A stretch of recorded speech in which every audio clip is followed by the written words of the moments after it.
اپنی جوانی اور شباب پر متکبر نہ ہوا کرے کہ کہیں وہ بیمار بنا کر زندگی بھر کے لیے بستر علالت کے سپرد نہ کر دے. کوئی اپنی تونگری اور دولت پہ تکبر نہ کیا کرے کہ کہیں وہ تونگر سے در در کا گدا گر نہ بنا دے. قرآن کہتا ہے مالک الملک تؤتی الملک من تشاء وتنزع الملك ممن تشاء وتعز من تشاء وتذل من تشاء بيدك الخير إنك على كل شيء قدير. وہی ہے مختار کل، جسے چاہتا ہے بلند کرتا ہے، جسے چاہتا ہے پیوند زمین کرتا ہے. اور پھر حضرت سعد رضی اللہ تعالی عنہ نے فوجی ترنگ اور فوجی مستی میں یہ سلوگن بلند کیا یوم یوم الملحمہ،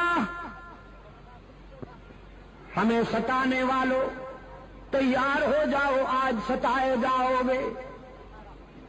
کل تمہارے ہاتھ میں تلوار تھی، ہماری گردنیں ہوا کرتی تھیں، آج محمد کے رضاکار آ گئے ہیں 10,000. آج ہماری تلوار ہوگی اور تمہاری گردنیں ہوں گی.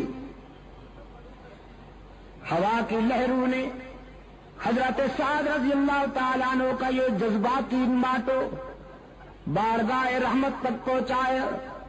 رسول اکرم صلی اللہ علیہ وسلم نے حضرت سعد کو اپنے پاس بلایا، فرمایا سعد تم کیا کہہ رہے ہو؟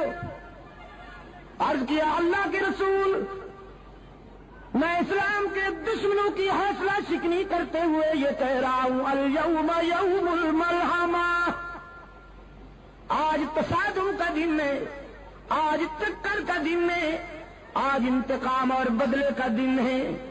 رحمت للعالمین صلی اللہ علیہ وسلم کی آنکھوں میں رحمت کے موتی تیر آئے. حبیب کبریا صلی اللہ علیہ وسلم نے فرمایا سعد تم انتقام کا نعرہ بلند کرتے ہو، میری رحمت کو تکلیف ہوتی ہے، نعرہ تکبیر، میرے ضمیر پہ چوٹ لگتی ہے، تمہیں یہ نعرہ بلند کرنے کی اجازت نہیں. حضور نے تعذیباً وہ پرچم لے کر ایک اور رضاکار کے حوالے کر دیا.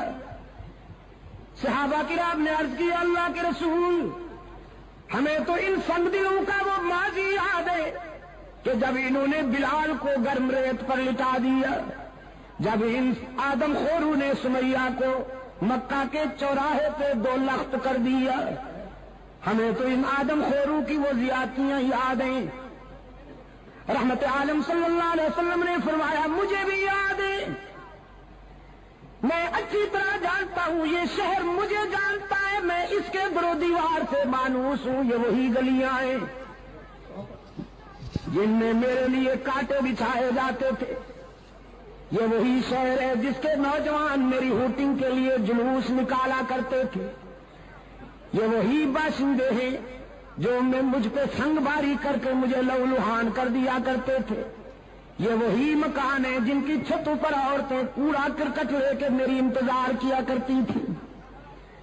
لیکن تم جانتے نہیں کہ میں یہ سارے ظلم سہنے کا عادی ہوں، یہ ستانے کے عادی ہیں، ہم معاف کرنے کے عادی ہیں. ان کے دامن پتھروں سے بھرے ہوئے ہیں، ہمارا ظرف عفو درگزر سے معمور. شاید تمہیں وہ یاد نہیں کہ یہ ساری چوٹیں سہ کر میں بیت اللہ میں پہنچتا جبکہ میرے جسم سے خون بہ رہا ہوتا، جبکہ میرے پاؤں میں کانٹے چبھے ہوئے ہوتے، جبکہ میرے جذبات ان کے سنگین ناروں سے زخمی ہوتے. میں بیت اللہ میں جا کے کیا کہا کرتا تو تمہیں کچھ یاد ہے کہ نہیں؟ بیت اللہ میں جا کے عبداللہ کا یتیم اللہ کے حضور عرض کرتا میرے معبود، اپنے محبوب کو زخمی دیکھ کر کہیں تیرا غضب جوش میں نہ آ جائے. تو نے دیکھا کہ ستایا گیا ہوں، تو نے دیکھا کہ سنگ باری کی گئی ہے مجھ پر، تو نے دیکھا کہ میرے جسم سے لہو ٹپک رہا ہے، تو نے دیکھا کہ مجھ پہ کوڑا پھینکا جا رہا ہے، تو نے دیکھا کہ میری کردار کشی کی مہم چلائی جا رہی ہے، سوشل بائیکاٹ کیا جا رہا ہے، لیکن میرے معبود میں تیرے در پہ اس لیے نہیں آیا کہ اپنے ستانے والوں کی ہلاکت و بربادی کی دعا کروں، میں تو تیرے در پہ اس لیے آیا ہوں کہ زندگی کے کسی مرحلے پر اگر ان کے مظالم اور ان کے ستم ہائے مسلسل کی وجہ سے یہ تجھ سے دعا کروں کہ خدا بندہ انہیں تباہ کر دے، انہیں ہلاک کر دے، تو تجھے اس گھر کی عظمت اور میری محبت کا واسطہ کہ میری وہ ہلاکت والی دعا کبھی قبول نہ کرنا،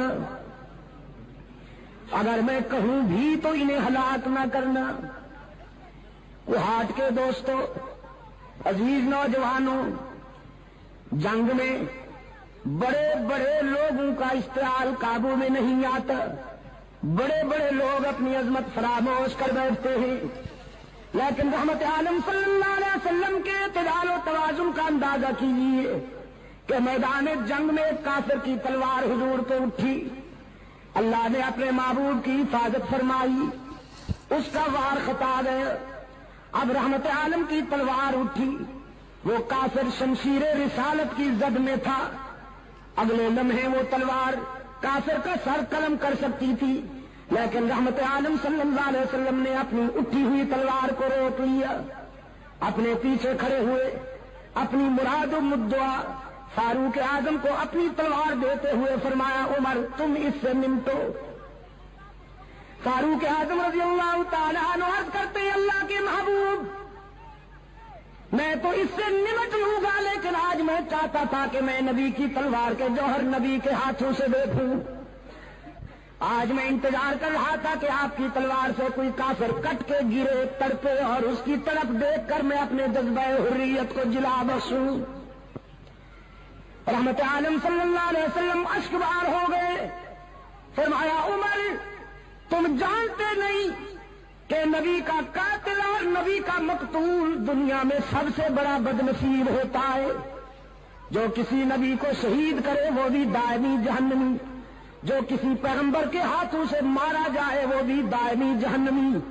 تو میرے عمر میں انسانوں کو جہنم سے نکالنے آیا ہوں، جہنم میں دھکیلنے تو نہیں آیا۔ میں چاہتا ہوں کہ نہ کوئی ایسا بد نصیب ہو کہ اس کے ہاتھوں سے میں مارا جاؤں، نہ کوئی ایسا بد نصیب ہو کہ وہ میرے ہاتھوں سے مارا جائے۔ ارباب علم و دانش، حد نہیں ہو گئی، حد نہیں ہو گئی شفقت و رحمت کی کہ پوری 23 سالہ عسکری زندگی میں کوئی ایک انسان بھی براہ راست رسول اللہ کی تلوار سے نہیں مارا گیا، کوئی ایک بھی انسان۔ میرے آقا نے اپنے رضاکاروں سے فرمایا، یہ نعرہ بلند کرنے کی اجازت نہیں، آج میں ان کے لیے وہی جذبات لایا ہوں جو میرے بھائی کے حضرت یوسف کے جذبات تھے کنویں میں ڈالنے والے مہربانوں کے لیے، آج میں بھی ان کے لیے وہی کہتا ہوں جو میرے بھائی یوسف نے کہا، لا تثریب علیکم اليوم، آج تمہیں تمہارے ماضی پر شرمندہ بھی نہیں کیا جائے گا، تو تم بھی جاؤ مکہ کی گلیوں میں جا کے، مکہ کے ہر دروازے پہ جا کے میرا پیغام پہنچاؤ، اليوم یوم المرحمہ، آج بدلے اور انتقام کا دن نہیں، آج عبداللہ کا یتیم تمہیں معاف کرنے کے لیے آیا ہے، آج آمنہ کا لال تمہیں دامن رحمت میں چھپانے کے لیے آیا ہے، ڈرتے کیوں ہو؟ تم نے اپنے دروازے بند کر لیے ہیں، شہر چھوڑ رہے ہو، تمہارے جسم پر لرزہ طاری ہے، ذرا باہر آ کے دیکھو، آج مکے میں فاتح بن کے آنے والا کوئی مادہ پرست شہنشاہ نہیں، آج فاتح بن کے آنے والا محبوب کبریا ہے۔ وہ انتقام کے جذبات نہیں لایا، وہ درگزر کے جذبات لایا ہے۔ رسول اکرم صلی اللہ علیہ وسلم نے اپنے غلاموں سے فرمایا، جا کے بچوں سے کہہ دو ڈرنے کی ضرورت نہیں، محمد عربی تمہیں یتیم بنانے نہیں آیا، جا کے بیٹیوں سے کہہ دو میری بیٹیوں ڈرو نہیں، تمہاری آبرو پہ کوئی شبخون نہیں مارے گا، جا کے ماؤں سے کہہ دو تمہاری مانتا نہیں لوٹی جائے گی، جا کے بہنوں سے کہہ دو تمہارے سروں سے دوپٹے نہیں اتارے جائیں گے۔ رحمت عالم صلی اللہ علیہ وسلم دختر انسانیت کے سر سے دوپٹے اتارنے نہیں آیا، اترتے ہوئے دوپٹوں کو سنبھالنے کے لیے آیا ہے۔ کیوں کوہاٹ کے روشن ضمیروں، رسول اللہ صلی اللہ علیہ وسلم کے انقلاب نے دختر انسانی کے سر سے دوپٹے اتارے ہیں کہ اترتے ہوئے دوپٹوں کو سنبھالا ہے؟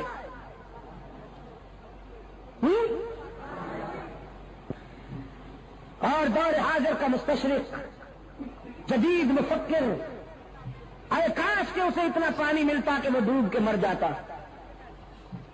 جب وہ اسلام پر اعتراض کرتے ہوئے یہ کہتا ہے کہ اسلام نے تو میدان جہاد میں، میدان جنگ میں انسانوں کا خون بہایا، عورتوں کی بے حرمتی کی، لیکن وہ خود دیکھے کہ انہوں نے عورت کو کیا مقام دیا ہوا ہے۔ مغربی سوسائٹی کی عورت کھلونا بن کے رہ گئی ہے، اس کو عورت کہتے ہوئے بھی حیا آتی ہے، لیکن رحمت للعالمین صلی اللہ علیہ وسلم کے انقلاب نے عورت کو یہ مقام عطا فرمایا۔ حضور نے فرمایا عورت بیٹی ہوتی ہے، بہن ہوتی ہے، بیوی ہوتی ہے اور ماں ہوتی ہے، ڈانسر نہیں ہوتی۔ اور جب ڈانسر بن جاتی ہے تو وہ عورت نہیں رہتی، پھر غلاظت کا مجسمہ ہو جاتی ہے، پھر وہ بدبو کا ٹینک ہوتی ہے، دنیا کی بدترین شے بن جاتی ہے۔ یہ چار مقدس رشتے ہیں عورت کی فطرت میں، بیٹی، بہن، بیوی اور ماں۔ رحمت عالم صلی اللہ علیہ وسلم نے فرمایا عورت جب بیٹی ہوتی ہے تو اس کے سر پہ عفت کی چادر ہوتی ہے،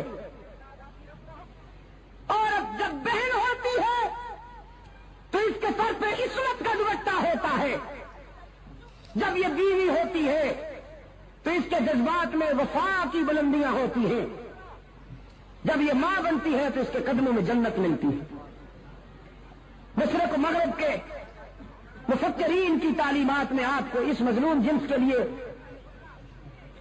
یہ احسان کہیں نہیں ملے گا، یہ معیار کہیں نہیں ملے گا۔ میرے عزیز دوستو، انقلاب رحمت، رسول اللہ کے انقلاب رحمت نے دوپٹے سنبھالے ہیں۔ ایک مشرق کی بیٹی، خود بھی مشرقہ، بنت مشرق، بارگاہ رسالت میں جنگی قیدی بن کے آتی ہے۔ حاتم طائی کی بیٹی تھی، اپنے دور کا بہت بڑا سخی گزرا ہے حاتم طائی۔ ایک مرتبہ شہید کربلا حضرت حسین رضی اللہ تعالی عنہ نے فرزند حاتم سے کہا جب وہ مسلمان ہو چکا تھا کہ میں نے سنا ہے تیرا باپ بہت سخی تھا۔ حاتم کا بیٹا کہنے لگا حسین واقعی سخی تھا، میرا احترام کر، میں بڑے سخی باپ کا بیٹا ہوں۔ حضرت حسین مسکرائے اور فرمانے لگے میرا بھی احترام کر، میں بڑے سخی نانے کا نواسا ہوں۔ حاتم کا بیٹا کہنے لگا حسین میرا باپ اتنا سخی تھا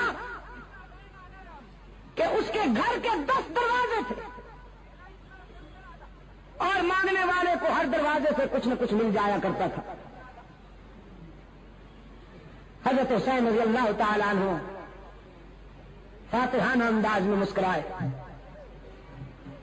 اور فرمانے لگے تیرے باپ کے گھر میں دروازے تو 10 تھے، لیکن تھے اتنے کمزور کہ سوالی کو ایک دروازے کے بعد دوسرے دروازے کی ضرورت پڑتی تھی، پھر تیسرے پہ جانا پڑتا تھا، پھر چوتھے، پانچویں، چھٹے، ساتویں، آٹھویں، نویں اور 10ویں دروازے کی ضرورت پڑتی تھی۔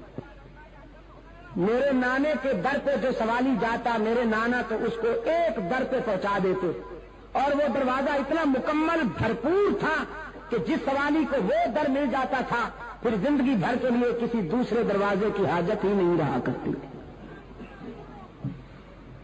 وہ در بڑا مکمل ہے اور وہ انسان بڑا خوش نصیب ہے جسے وہ در میسر آ جائے. اقبال اسی لیے کہتا ہے کہ وہی سجدہ ہے لا کے اہتمام کہ ہے جس سے ہر سجدہ تجھ پر حرام. تو میں عرض یہ کر رہا تھا کہ وہ بنت حاتم رسول اللہ صلی اللہ علیہ وسلم کی خدمت میں حاضر ہوتی ہے. اس کے سر پہ چادر نہیں. رسول اللہ صلی اللہ علیہ وسلم نے اپنی چادر ایک رضاکار کو دیتے ہوئے فرمایا کہ جاؤ اس بچی کے سر پہ چادر ڈال دو. رضاکاروں نے عرض کی اللہ کے رسول مشرکہ ہے. اس کا باپ سخی تو تھا لیکن مشرک تھا, دشمن کی بیٹی ہے, تو ہم آپ کی مقدس چادر ایک کافرہ عورت اور دشمن کی بیٹی کے سر پہ ڈالیں. رحمت عالم نے فرمایا بیٹی بیٹی ہوتی ہے, دوست کی ہو یا دشمن کی. میرے ہاں معیار یہ نہیں ہے کہ دشمن کی بیٹی ہو تو اس کی رسوائی برداشت کی جائے, اپنے کی بیٹی ہو تو اس کی عزت افزائی کی جائے. میرے ہاں معیار یہ ہے کہ جس طرح میں اپنی بیٹی کے لیے چاہتا ہوں کہ اس کا سر کبھی برہنا نہ ہو, میری رحمت کا تقاضا ہے کہ میرے دشمن کی بیٹی کا سر بھی کبھی برہنا نہ ہو. سرکار دو عالم صلی اللہ علیہ وسلم کی چادر اس بچی کے سر تک پہنچی. رضاکاران مصطفیٰ نے وہ چادر جا کے اس کے سر پہ ڈالی ہے تو روتی ہوئی رسول اللہ کی خدمت میں حاضر ہوئی. اللہ کے رسول صلی اللہ علیہ وسلم نے فرمایا بیٹی میں نے سنا ہے کہ تیرا باپ بڑا سخی تھا, تو آج میں تیرے باپ کی نیک نامی کی وجہ سے تجھے آزاد کرتا ہوں. جاؤ تم آزاد. وہ بیٹی کہتی ہے اللہ کے رسول دریا رحمت جوش میں ہے تو میں اکیلے آزادی کیوں قبول کروں؟ یہ میرے قبیلے کی عورتیں میرے ساتھ آئی ہیں, پہلے انہیں آزاد کیجیے پھر میں آزادی قبول کروں گی. رحمت عالم صلی اللہ علیہ وسلم مسکرائے, فرمایا ماشاء اللہ صحیح نسل ہو اپنے باپ کی, جاؤ تمہیں تیرے باپ کی وجہ سے اور ان کو تیری انسانی ہمدردی کی وجہ سے آزاد کرتا ہوں, تم سب آزاد. قبیلہ طے کی عورتیں جب آزادی کا اعلان سنتی ہیں اور اگلے لمحے وہ ساری عورتیں رسول اللہ صلی اللہ علیہ وسلم کے اسلام کے حلقے میں تھیں, ان کی زبان پہ کلمہ اسلام مچل رہا تھا. رسول اللہ صلی اللہ علیہ وسلم کی سیرت طیبہ اور حضور کی ولادت, اس پر آپ کی اظہار مسرت کا صحیح طریقہ یہ ہے کوہاٹ کے دوستوں کہ اپنے اندر کردار کی وہ بلندیاں پیدا کیجئے کہ تلوار اٹھانے کی ضرورت ہی نہ پڑے. تیاری کیجئے, حکم ہے اعدوا لهم ما استطعتم من قوة ومن رباط الخيل. اتنی تیاری کیجئے کہ آپ کے دشمن کے حوصلے پست ہو جائیں, لیکن سب سے زیادہ توجہ کردار پہ دیجئے. آپ نے اگر اپنے اندر وہ کردار پیدا کر لیا تو انشاءاللہ اسلحہ وہ کام نہیں کرے گا جو آپ کا کردار کام کرے گا. میں شیخ الحدیث حضرت مولانا محمد زکریا رحمت اللہ تعالی علیہ کے والد گرامی کا ایک واقعہ بیان کیا کرتا ہوں دوستوں کی خدمت میں. بہت سے دوست آج اس اجتماع میں نئے ہیں, ان کی معلومات کے لیے عرض کر دیتا ہوں. حضرت مولانا محمد زکریا رحمت اللہ تعالی علیہ کے والد گرامی ابھی پچھلے دنوں ان کا انتقال ہوا.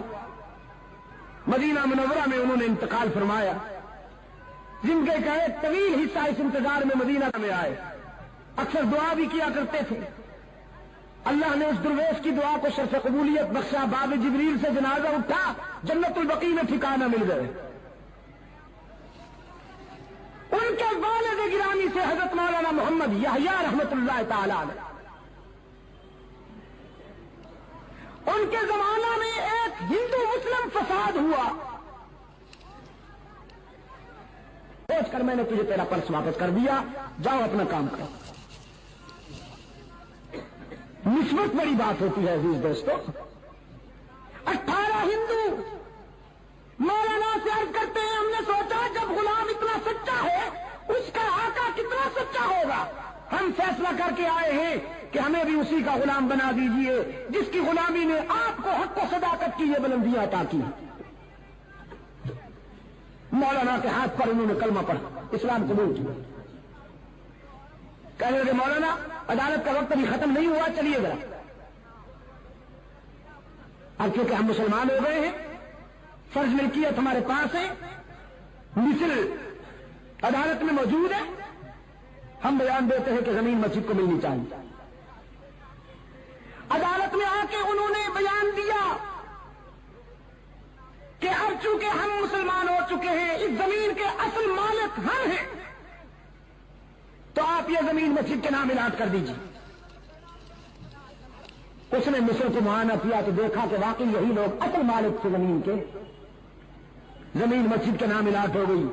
مولانا محمد یحییٰ رحمۃ اللہ علیہ سنجیدگی کے ساتھ باہر آئے اور اپنے جذباتی سر پھرے دوستوں سے فرمانے لگے یحییٰ نے جھوٹ نہیں بولا تو یحییٰ کے خدا نے یحییٰ کا دین بھی بچا لیا، زمین بھی عطا کر دی.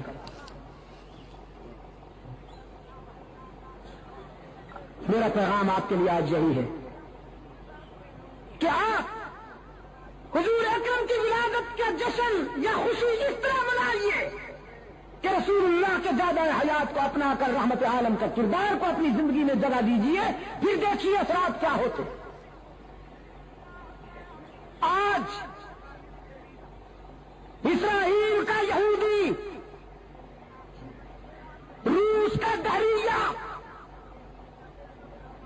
مغرب کا آدم خور، گوری چمڑی والا سیاہ دل بھیڑیا یہ سمجھتا ہے کہ مسلمان فقط نام کے رہ گئے ہیں. اب ان کو مٹانا کوئی بڑی بات نہیں. یہ نعرے تو خوب لگاتے ہیں، جھنڈیاں بھی خوب لہراتے ہیں، چراغاں بھی خوب کرتے ہیں، لیکن عملی زندگی کے کسی گوشے پر